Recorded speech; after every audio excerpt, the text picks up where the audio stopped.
Moving a few old bits of crap here. This is just all weatherboards. A lot of this is all gone rotten, as you can see. A lot of fungi coming up in it. Plenty of cockroaches and spiders and all that. But yeah, this is part of it. I've got a bit more that I've still got to get out yet. And there's some that wasn't too bad over there. And I'm going to cut that up for use for the wood stove. Now, you may find yourself in a position that I've found myself in if you buy a property that's got a lot of wood on it. Now, I've got both construction timber, old stuff, and dead trees, and trees that are large and very old and dying. Now, basically, I've got 10 years at least sitting here on this place before I've even got to leave the property to, you know, get any more out of some of the local forests. And most of it is dead, or if it's not dead, is dying, i.e. trees that are only got a half or 1/3 alive and the rest of them dead. And of course there's plenty of trees where they're completely dead, and a lot of construction timber. There's so much, I'm not going to bother videoing it all, but my gosh, there's stacks all over the place, and big heaps of trees. And you know, I've got trees with bases that are, oh God, 4.5 foot wide and stuff like that, you know, that are dead or dying, you know. And yeah, you know, with the fact that it doesn't get terribly low temperature here, and I have wood for almost 10 years. So I'm going to give you a bit of advice based on some of my experiences, and you know, give you an idea of how you should handle it if you get a large amount of wood. Now, it could be that you've bought a place that's got a lot of fallen trees on it, you know, forests like where Troy is, and whatnot. Or you may inherit a place like I did with a lot of junk that's been collected up, including a lot of old construction timber, or you may have to clean out a deceased grandparent's place, a deceased uncle who never married, or whatever, any old relatives. It could even be your friend's relative's place. And if you get access to large amounts of timber, don't knock it back. Do knock it back if it's treated and it's too small to use for construction purposes, because then it just becomes a pain in the arse. And I've had to deal with a whole bunch of that already. Now, what I tend to do, you'll notice that softwood will go rotten before hardwood. And I've got hardwood around here that's been sitting here for like 8 years out in the weather, and prior to that it was in a building that was built in the mid-1800s. You know, and I've got the old rectangular nails in these bits of wood that are just sitting right there. They seem to go forever. It takes forever for hardwood to go rotten, but softwood, it goes rotten reasonably quickly. So what I tend to notice that I'm doing is actually going and basically trying to get hold or cut up and get everything under cover that is going to go rotten, or almost going rotten, or just starting to go rotten around the edges. And I get that cut and under cover, so that then that's going to stay dry, as opposed to leave it out there for another year or two and have the whole lot just turn into rubbish, much like the stuff back there that I've got to now throw in the heap. Now, with real small stuff like weatherboards and that, you can use your wood stove off it. You can use it as kindling.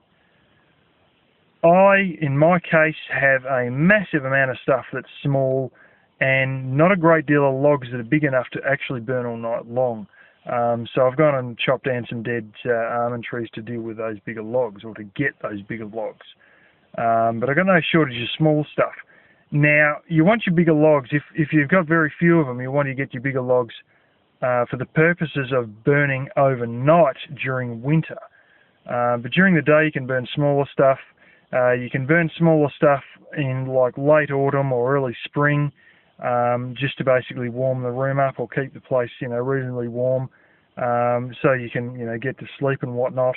But in winter, when it's really cold, you want that big stuff to burn all night, so that you don't have to wake up and stoke the fire up. But in the day, it's not such a big a deal. But I seem to notice that I'm going for all the softwood first because it's going rotten faster. And the hardwood, it sort of doesn't go rotten quite the same way. What it tends to do is it will go rotten, but first of all, before a lot of wood goes rotten, it may warp. But definitely what it'll do, particularly with a hardwood, it'll split. And if it's splitting, then it means it's starting to sort of get closer to that point that it may, start to rot in a couple of years. Now, what I tend to notice with the old hardwood is it may have been a smooth enough sheen, and that sort of all comes off a bit, and you can start to see more the grain of it a bit more, and it sort of digs a little bit into the outside, and there's the heavy bits of the grain remain, and the softer bits of the grain sort of aren't there, and it sort of looks very wrinkled, I suppose would be the best way to put it. And that's when the hardwood is starting to, get to rotting point. But yeah, you tend to realise that you're jumping at, you're trying to get rid of and burn all the stuff that's already rotten in a big heap. The real small stuff is more or less useless, except as kindling, and some of that you may just decide to outright burn. And although I'm keeping a few of these weatherboards for the, wood stove, there's barely a point, because, I'll just use it more or less to start it. But yeah, your wood stove will use your smaller stuff. Your wood heater will want a bit of small stuff, but then you'll use big stuff during the winter nights in the wood heater. And the other stuff the small stuff's good for is gasifying. If you have a gasifier, I've seen it recommended that hardwood blocks 2 inches square are about the way to go. So you may find that certain, smaller hardwood is good for that. But yeah, I sort of don't mind the fact there's a lot of small stuff because it means I don't have to split very much at all. And there are some trees, I'll give you a hint. If a tree's laying flat on the ground, it's going to start to rot underneath, and it will rot a lot faster than if it's standing upright. So don't just be a big hero and decide, I'm going to cut down all the dead trees and cut them all down and drop them all on the ground in the first year you're there. Because that's stupid. They'll rot faster like that. The roots will rot a bit, but the rest of the tree, because it's upright, the rain just falls straight off it and it stops it from rotting. Whereas if you cut it down, or you have a tree that's laying down, you'll realise it rots a lot faster than the stuff that was standing up. And usually it rots on the ground first, and all the insects get into it. Now, if you do want to cut this up, I have a little method that I do, and that is I cut it from the top with a chainsaw, but I don't go right down into the dirt, obviously. I leave a bit of a gap. I get as low as I can until it's risky that there's a sort of dirt that the rain has splashed up on the bottom inch or two of it. Because, yeah, if you look at the bottom inch of a log on the ground, often it's got dirt on it, but that's just the raindrops splattering the dirt up onto it as it's raining. So I get down really low, almost to that point where there's a bit of dirt on it, and sometimes I can run my hand along and brush that dirt off, and you cut it down really low near to ground level, all along the length of this log that's laying flat, and then you roll the bugger over. Now you may need a crowbar. Depending on the size of it, you may need to dig a little hole under it and hook a chain on there and pull it around with a car or a truck or a tractor or whatever. And then the remaining bits that have got dirt on them, you can leave those upside down and have a few rains wash it off. But there may be a lot of muck that's in there, that's dirt that's been dragged in there by the bugs, rotten pulp that the bugs are mucking around in.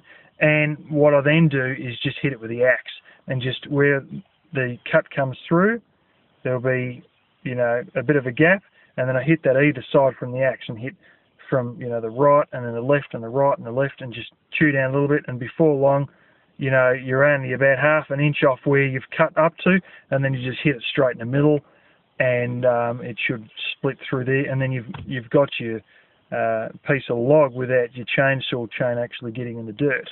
But you're far better to leave your trees standing upright. And there's another trick I do to get logs that are big enough to burn almost all night, but not that big I've got to split them.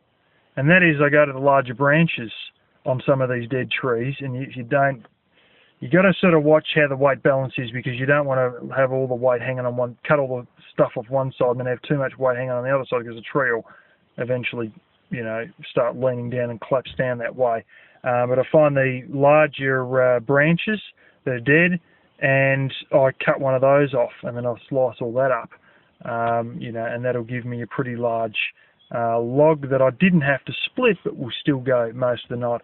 And the way it's gone for me so far, I always seem to actually have more small stuff than I can realistically use, and a lot of some of it you're throwing in there and you just think, this is a bit junk, but it's better than nothing. I might as well make good use of what I do have. And what was I going to say? Yeah, basically I've had to split very little stuff at all, because I've got very few things that are actually bigger than what will fit in the wood heater and be a log that burns all night long. And sometimes I've gone to fit these things in the wood heater and I haven't quite fit, so I've had to pull them out, take them outside, and then just break off one side with the axe to get them to fit or whatever. And on occasion, before I light the fire, I actually try and stick the log in and see if the side's going to fit first off, and if it doesn't, or if there's going to be a little stick poking out, near where I've got to close the door and all that, and I'm not going to be able to close the door over it, then I go and, break that off and then take it back in again and see if it's going to fit. This is before I light the fire up. But it sort of worked out well, because I haven't needed to buy a log splitter, a proper blooming petrol or electric powered log splitter, because of the sizes that I'm getting access to here. But I do have an exceedingly large amount that would fit in the wood stove, and I've got more small stuff than I can realistically use, as I just said before. But all the same, I don't really waste it and burn it in a bonfire for no reason, because I can use it in the wood stove, and of course you can use it for startup kindling and stuff like that. But yeah, that's just a bit about me and my little firewood adventures that go on at this place.